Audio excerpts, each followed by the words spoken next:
لا الہ الا اللہ محمد الرسول اللہ ہے۔ اللہ کے سوا کوئی دوسرا الہ نہیں۔ حضرت محمد صلی اللہ علیہ وسلم اللہ کے رسول ہیں۔ اللہ کے سوا کوئی دوسرا الہ نہیں، اس چیز کا جو ہم اقرار کرتے ہیں یا ہر مسلمان اقرار کرتا ہے، تو اس کا مطلب کیا ہے؟ مطلب یہ بتاتے ہیں۔ جماعت اسلامی پاکستان کا بنیادی عقیدہ لا الہ الا اللہ محمد الرسول اللہ ہوگا، یعنی یہ کہ صرف اللہ ہی ایک الہ ہے، اللہ ہی ایک الہ ہے، اللہ کے سوا کوئی دوسرا الہ نہیں۔ اب الہ کا کیا معنی ہے؟ قرآن مجید کے آیاتوں کے حوالے سے مولانا مودودی نے قرآن مجید کی 4 بنیادی اصطلاحیں نامی کتاب میں تفصیل کے ساتھ آیاتوں کے حوالے سے قرآن مجید میں جہاں جہاں الہ کا لفظ آیا ہے اور وہاں الہ کا کیا معنی ہے، یہ مولانا مودودی نے اس کتاب میں بتایا ہے۔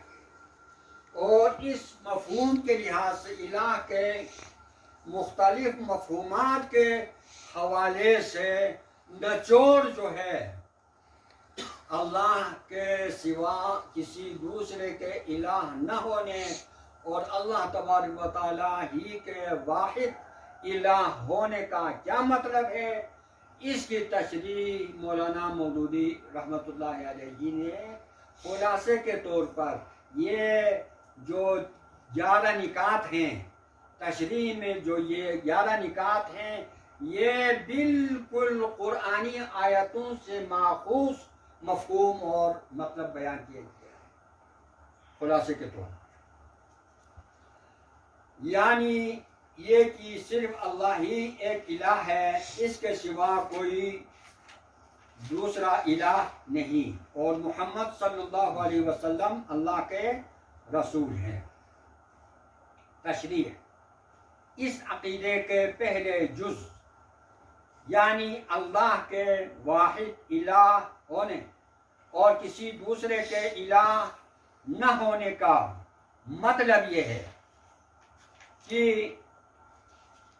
زمین اور آسمان اور جو کچھ زمین اور آسمان میں ہے سب کا خالق، پیدا کرنے والا، خالق مانا سب کا خالق، زمین آسمان، زمین و آسمان کے اندر جتنی بھی مخلوقات ہیں، جاندار، بے جان، نباتات، جمادات، حیوانات اور انسان، ان سب کا خالق کون ہے؟ اللہ تبارک و تعالی ہے۔ خالق، پروردگار، رب، پروردگار، پالنہار، پرورش کرنے والا، نشو و نما دینے والا، وہ اللہ تبارک و تعالی۔ تکوینی و تشریعی حاکم، اس پوری کائنات کا تکوینی اور تشریعی حاکم، تکوینی حاکم بھی اور تشریعی حاکم بھی اللہ تبارک و تعالی ہے۔ اس کائنات کے حوالے سے اللہ تبارک و تعالیٰ کے 2 نظام چل رہے ہیں۔ ایک تکوینی نظام ہے جن کو اللہ تبارک و تعالیٰ فرشتوں کے ذریعے چلا رہا ہے۔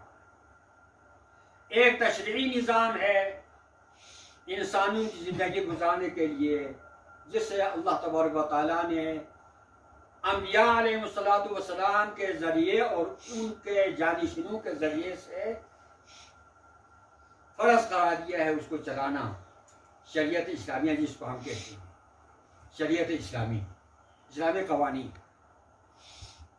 تو تکوینی قوانین بالکل وہ الگ ہیں، ان کے اغراض اور اس سے ہم آگاہ نہیں ہیں۔ یہ سورج جس نظام کے تحت چل رہا ہے، یہ چاند، یہ ستارے جس حکم اور جس نظام کے تحت چل رہے ہیں یہ تکوینی نظام ہے اللہ تبارک و تعالیٰ، اور انسان کے اندر بھی اللہ تبارک و تعالیٰ کا تکوینی نظام چل رہا ہے۔ دیکھنے کے لیے اللہ تبارک و تعالیٰ نے آنکھیں دی ہیں۔ اب پاؤں ان آنکھوں کی جگہ نہیں لے سکتا ہے، پاؤں نہیں دیکھ سکتے ہیں۔ آنکھ وہی کام کرے گا جو اس کے لیے اللہ تعالیٰ نے مقرر کیا ہے۔ کھانے کے لیے اللہ تبارک و تعالیٰ نے نظام مقرر کیا ہے کہ وہ منہ سے کھائے گا، کسی دوسرے راستے سے وہ نہیں کھائے گا۔ یہ اللہ تبارک و تعالیٰ کے تکوینی نظام کا حصہ ہے۔ چلنے کے لیے اللہ تبارک و تعالیٰ نے 2 ٹانگیں دی ہیں، دیکھنے کے لیے آنکھیں دی ہیں۔ قانون کے ذریعے سے انسان کوئی کچھ نہیں دیکھ سکے گا، اور نہ آنکھوں کے ذریعے سے وہ سن سکے گا، سننے کے لیے کان دیے ہیں۔ یہ تمام یہ تکوینی نظام کے حصے ہیں۔ اور دوسرا جو ہے وہ تشریعی نظام ہے اللہ تبارک و تعالیٰ کا، جس سے اللہ تبارک و تعالیٰ نے اپنے انبیاء علیہ السلام کے ذریعے سے آدم علیہ السلام سے لے کر آخری پیغمبر حضرت محمد رسول اللہ صلی اللہ علیہ وسلم کے ذریعے، آسمانی کتابوں کے ذریعے انسانوں کو زندگی گزارنے کا جو طریقہ دیا ہے، جو نظام حیات دیا ہے، وہ تشریعی نظام ہے اللہ تبارک و تعالیٰ کا۔ تو مولانا یہ دستور فرماتا ہے کہ آسمان اور جو کچھ زمین اور آسمان میں ہے سب کا خالق، پروردگار، مالک اور تکوینی و تشریعی حاکم صرف اللہ ہے۔ ان میں سے کسی حیثیت میں بھی کوئی اس کا شریک نہیں ہے، اس کا کوئی شریک نہیں ہے۔ اس حقیقت کو جاننے اور تسلیم کرنے سے لازم آتا ہے، یہ قرآنی تشریح ہے لا الہ الا اللہ کی۔ انسان لازم آتا ہے کہ نمبر 1 انسان اللہ کے سوا کسی کو ولی و کارساز، حاجت روا اور مشکل کشا، حاجت روا اور مشکل کشا، فریاد رس اور حامی و ناصر نہ سمجھے۔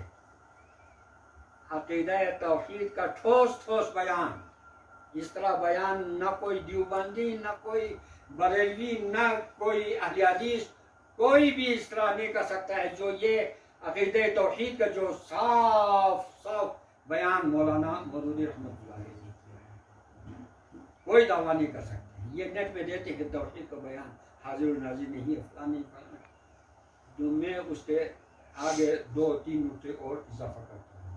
اللہ کے سوا کوئی حاکم نہیں ہے، حاکم صرف اللہ تبارک و تعالیٰ کا ہے۔ اس کی طرح وہ ٹچ نہیں کرتے ہیں، صرف سجدے کا لائق اللہ تعالیٰ ہے، اللہ کے سوا کسی اور کو سجدہ کرنا شرک ہے، فلان ہے فلان ہے۔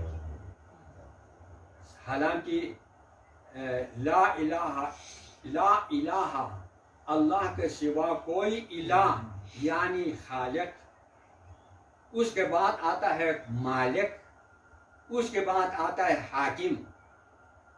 اللہ تعالیٰ کے سوا کوئی خالق نہیں، کوئی مالک نہیں اور کوئی حاکم نہیں۔ ان چیزوں کو چھوڑ دیتے ہیں، صرف پرستش و پوجا و پرستش و سجدے کا بیان ہے۔ اللہ کے سوا کوئی حاکم نہیں، اس کا کوئی بیان ان کے ہاں نہیں ہے۔ مکمل بیان عقیدہ توحید کا وہ صرف جماعت اسلامی اور جماعت اسلامی کے دستور نے بیان کیا ہے۔ عقیدہ توحید کو صاف کر کے جو بیان، مکمل بیان جو ہے وہ جماعت اسلامی کا دستور ہے۔ آپ اگر میں غلط کہتا ہوں تو آپ آگے آنے والے دفعات پر آپ وہ توجہ مبذول کریں۔ انسان اللہ کے سوا کسی کو ولی و کارساز، حاجت روا اور مشکل کشا، فریاد رس اور حامی و ناصر نہ سمجھے، اللہ تعالیٰ کے سوا کسی اور کو، کیونکہ کسی دوسرے کے پاس کوئی اقتدار ہی نہیں ہے۔ یہ تمام چیزیں یہ اقتدار کے ساتھ تعلق رکھتی ہیں۔